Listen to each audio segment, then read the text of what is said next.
you can't borrow as much because of stress testing. Seen some news this week about potential rates going up. That Shawbrook were looking at buying Metro Bank. We've definitely seen an increase in HMO's activity. Today we're at Shawbrook's London HQ. We're sat here with Dan Standing, who's basically a regional director within the bank. He's been here for quite a while. Now, Shawbrook are one of the biggest challenger banks within the industry. If you're in the HMO market, commercial market, you're probably using these guys. So if you're going to watch any video on YouTube about property, you want to hear what Shawbrook's views are and what they've got to say. So to start off with, Dan, what's going on with interest rates and where are we going to be towards the end of 2024? Yes, a really interesting question that at this moment in time. Seen some news this week about potential rates going up. The thought process was potentially rates would come down the Bank of England a couple of times this year, which now seems to have been questioned, I suppose is probably right to say. So you're seeing the swap rates sort of raise a little bit, which might mean rates will probably stick where they are for the time being. But yeah, it's a little bit of nervousness in the market around them. Do you still anticipate the 3 basis point cuts, or the 3 cuts to the base rate that was predicted at the start of this year? Yeah, look, that was predicted. But that's what they was looking to do, potentially would happen. I think we'll definitely see a cut of some description, whether it be the 3 cuts throughout the year. I'm not so sure with the way the market is at this moment in time. And how does inflation play in with the base rate, and where is inflation at the moment? Yeah, look, inflation had come down to below where they thought it was going to be, which is why around, was it about 6 weeks ago now, it was a bit more bullish around the rates and where that was going. It seems to have sort of plateaued now from what I've seen and what I've heard. So yeah, I think that's probably why there's a little bit of nervousness around where the rates will end up going. So with the interest rate above 5% at the moment, do you see people's strategies now changing? Has it had an impact on buy-to-let, and have we seen an increase in demand for HMOs and commercial to residential deals? Yeah, look, I think the rates being where they are has definitely had an impact on lending across the board from resi to buy-to-let. You can't borrow as much because of stress testing and things along those lines. We've definitely seen an increase in HMO's activity. So far this year, it's made up 33% of our actual submissions on buy-to-let, so it plays a big part in the market. And is there a certain trend that you're actually seeing with the applications that are now coming forward?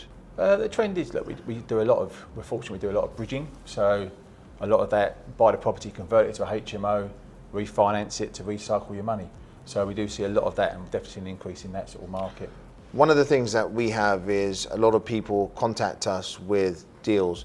Now, the type of deals I'm actually seeing are some deals that are part finished. This is either in auction or being offered to us, or a lot of deals which are basically ground up developments of blocks of flats.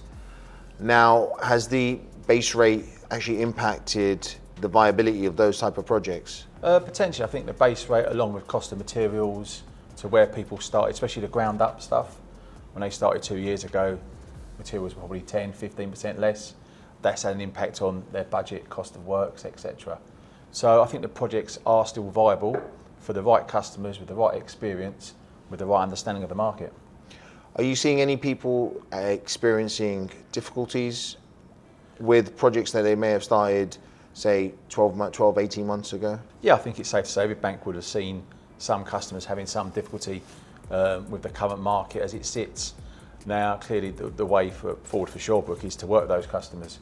There are solutions to most things out there. It's just about engaging with the bank and having those discussions. And in terms of activity, I think the last 18 months, a lot of people have been put off or held back on projects.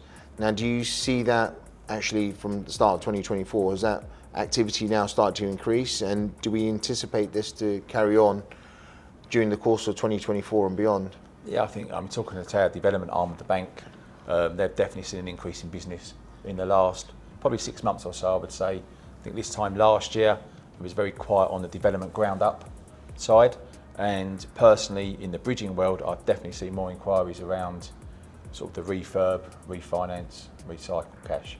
One of the topics that actually comes up quite a bit, and with also the increased chances of Section 21 being abolished, is basically buy-to-let landlords now looking at exiting the market. I saw an article from The Guardian towards the back end of last year where it stated that 66 rental properties are leaving the private rented sector each day.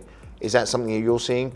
I think you should split the rental market into two categories. You've got the portfolio experienced landlords and the non-portfolio landlords that thought it was a great idea 5-6 years ago. Rates were low, buy a couple of buy-to-lets, it was quite easy to manage, nice little return.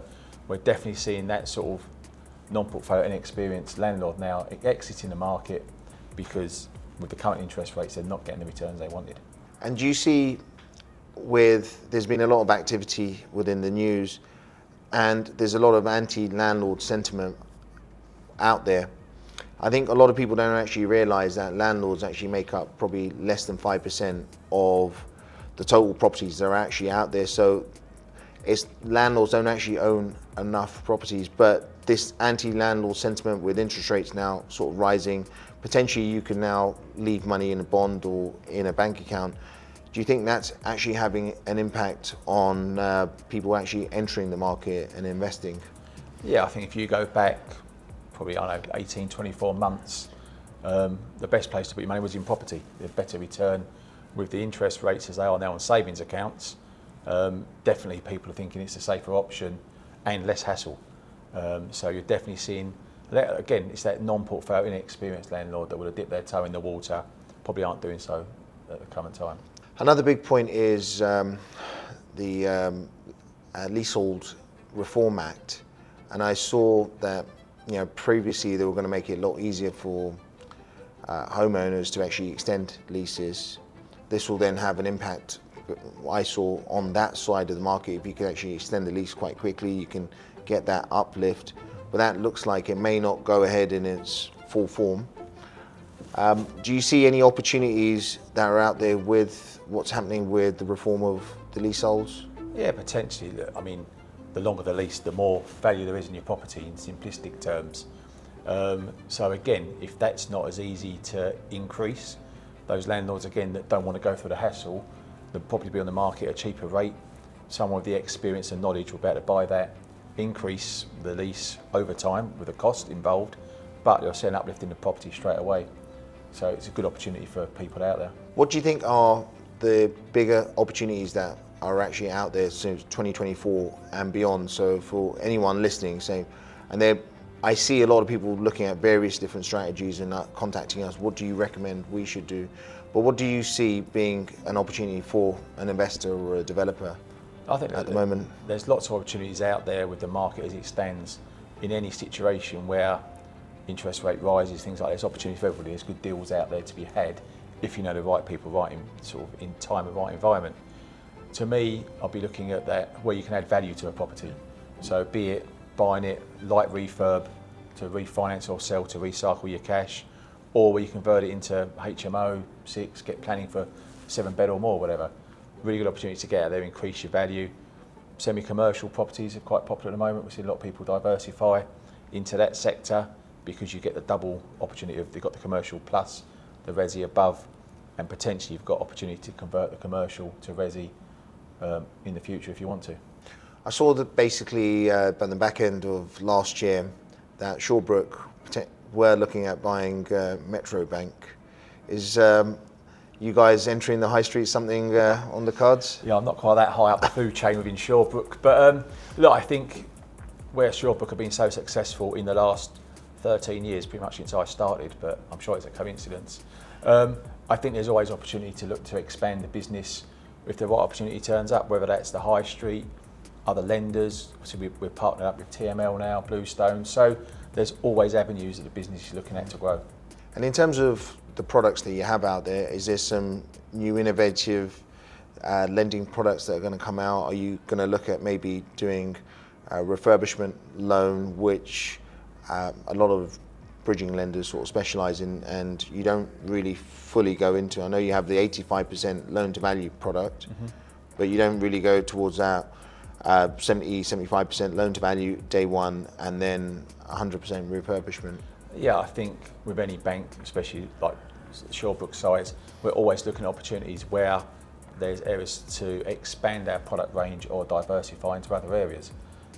So I know the product team are constantly chatting through what's out there, what do we need to do to enhance the business, get more business through the door. So yeah, I'm sure there'll be other stuff coming out over the next half of the year. Amazing. And if people actually want to get in touch with you guys, is there some events that you attend? Do you exhibit somewhere where someone can actually attend that event and come on and speak to you guys and understand a little bit more about what you guys do? Yeah, look, we attend sort of a lot of the trade shows, bits and pieces. So there's always a Shawbrook stand at a lot of these events, not all of them, but we'll always be around. And obviously we've got the broker network. So we are a broker-led business. So if you want to chat through anything Shawbrook, contact one of the sort of select brokers. Or CPC Finance. Yeah. But no, so yes, you can contact a broker, or we've got the website which has an awful lot of information on you can talk through. Sure. And in terms of social media handles, do you guys put a lot out there? I know you're broker focused, but do you put something out for consumers? We try to put as much out on social media that we can without sort of, I suppose, taking away from the broker-led element. So there'll be case studies on there, there'll be stuff about our savings accounts, all that sort of stuff, so people can understand what we do, what markets we're in, etc. Well, that has actually been very enlightening. Thank you, Dan, for taking time out of your busy schedule. And we hope to catch you soon on the next one. So you guys probably seen, we've got the Shawbrook Elevate series banner in the background. We're actually running 5 Elevate series in collaboration with Shawbrook, where we'll be touching on unique subjects during the course of the year. Go to savoysclub.com and register to attend one of these events. They're not to be missed.